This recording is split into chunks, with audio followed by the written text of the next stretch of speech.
നമസ്കാരം.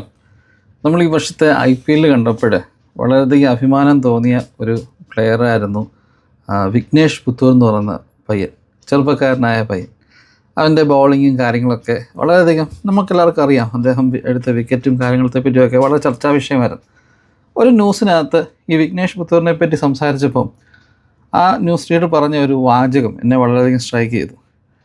ഇത്തരത്തിലുള്ള പല വിഘ്നേഷ് പുത്തൂരിനെ വേണമെങ്കിൽ നമുക്ക് നമ്മുടെ കേരളത്തിൽ കാണാൻ സാധിക്കും. ഈ കമ്മിറ്റി ആൾക്കാരൊക്കെ ഒന്ന് ഡീപ്പായിട്ട് അന്വേഷിച്ചാൽ എന്ന് പറഞ്ഞു. ശരിയാണ്, ഒരുപാട് കഴിവുള്ള കുട്ടികൾ നമ്മുടെ കേരളത്തിലുണ്ട്. പക്ഷേങ്കിൽ പലപ്പോഴും ഇവർക്കൊന്നും വേണ്ട രീതിയിലുള്ള സപ്പോർട്ടോ അല്ലെ മറ്റ് കാര്യങ്ങളൊന്നും കിട്ടാത്തത് കാരണം ഇവരെവിടെയൊക്കെയോ പോകുന്നു. ഞാൻ സ്കൂളിൽ പഠിച്ച സമയത്തൊക്കെ വളരെ റയറായിട്ട് ഈ ക്രിക്കറ്റ് കളിക്കൊക്കെ പോകാറുള്ളൂ. ഇങ്ങനെ പറമ്പിലൊക്കെ ക്രിക്കറ്റൊക്കെ കളിക്കും. അന്നൊന്നും ഈ കോർക്ക് ബോളൊന്നുമില്ല, നമ്മുടെ റബ്ബർ ബോളൊക്കെ വെച്ചാൽ കളിക്കുന്നു. അന്ന് അവിടെ കളിച്ചുകൊണ്ടിരുന്ന ഒരു ചേട്ടനുണ്ട്, അവനെ തൊപ്പി എന്നാണ് വിളിക്കുന്നത്.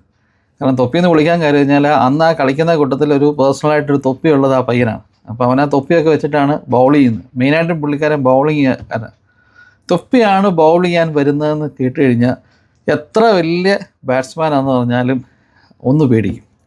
ഈ ബാറ്റ്സ്മാനേക്കാളും കൂടുതൽ പേടിക്കുന്നത് വിക്കറ്റ് കീപ്പറാണ്. കാരണം ഈ ബോൾ ഒരുപാട് ബോളൊന്നും ഇവന് ബാറ്റ്സ്മാൻ അടിക്കാൻ പറ്റത്തില്ല.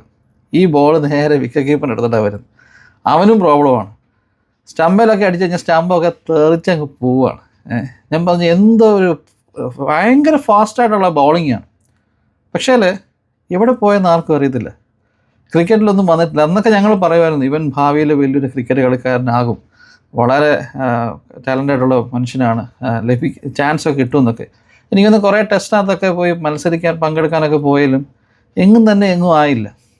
നാട്ടിലാണോ അതോ മറ്റേതെങ്കിലും സ്ഥലത്താണോ എന്നറിയത്തില്ല. ഞാൻ പറഞ്ഞേ ആ ഒരു ന്യൂസ് റീഡർ പറഞ്ഞ ഒരു സ്റ്റേറ്റ്മെൻറ്റ് ആത്മാർത്ഥമായിട്ട് അന്വേഷിച്ച് കഴിഞ്ഞാൽ ശരിക്കും പറഞ്ഞാൽ ഒരുപാട് ഇത്തരം ആൾക്കാരെ നമുക്ക് കണ്ടെത്താൻ സാധിക്കും. നമ്മുടെ പല കുട്ടികൾക്കും ഇവൻ പലയിടത്തും തന്നെ ഒരു കൃത്യമായ ഒരു ഓപ്പർച്യൂണിറ്റി കിട്ടുന്നുണ്ടോ അല്ലെങ്കിൽ അത് അവർക്ക് യൂസ് ചെയ്യാൻ പറ്റുന്നുണ്ടോ എന്ന് സംശയമാണ്.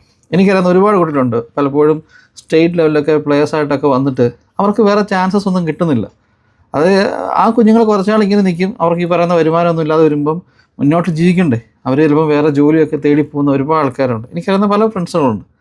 ഞാൻ പറഞ്ഞേ നമ്മൾ ഗവൺമെൻറ്റൊക്കെ മാറി ചിന്തിക്കണം, സ്പോർട്സ് ലെവലിലൊക്കെ മാറി ചിന്തിക്കണം. പുതിയ ആൾക്കാർ വരട്ടെ, എല്ലാവർക്കും നല്ല നല്ല ചാൻസസ് ലഭിക്കട്ടെ. Thank you.